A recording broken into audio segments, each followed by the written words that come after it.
پاکستان میں ہر دور حکومت میں صحافیوں کے اغوا اور زباں بندی کی کوششیں کی جاتی رہی ہیں اور اس کارروائی میں حصہ لینے والے ہمیشہ نامعلوم ہی رہے ہیں۔ موجودہ حکومت کو آئے بمشکل 3 ماہ ہوئے ہیں اور اس مختصر عرصے میں صحافیوں پر تشدد مقدمات اور ہراساں کرنے کے کئی واقعات رونما ہو چکے ہیں۔ کل رات نیوز اینکر عمران ریاض خان کو گرفتار کیا گیا۔ اس سے قبل 1 جولائی کو معروف صحافی اور کالم نگار ایاز امیر کو تشدد کا نشانہ بنایا گیا، جبکہ دیگر کئی صحافیوں پر مقدمات درج کیے گئے جن میں ارشد شریف، صابر شاکر، سمیع ابراہیم شامل ہیں۔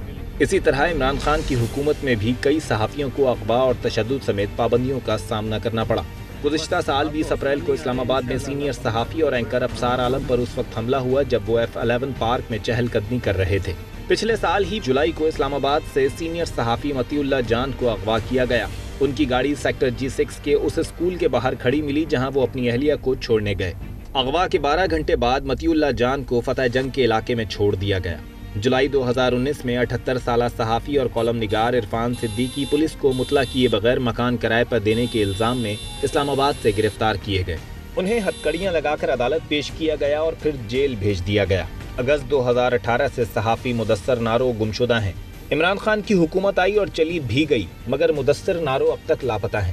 اینکر پرسن حامد میر، طلعت حسین، رؤف کلاسرا اور عامر متین کا پروگرام بند کرا دیا گیا۔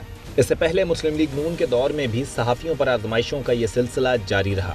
اکتوبر 2017 میں صحافی احمد نورانی کو اسلام آباد کے علاقے 0 پوائنٹ کے قریب 3 موٹر سائیکل سوار مسلح افراد نے گاڑی سے اتار کر تشدد کا نشانہ بنایا۔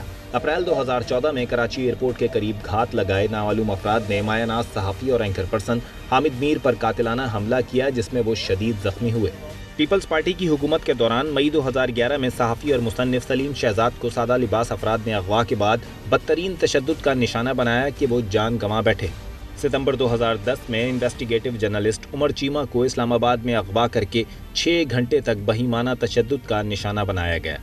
اس کے علاوہ مشرف دور میں 300 کے قریب صحافیوں پر غداری کے مقدمات قائم کیے گئے۔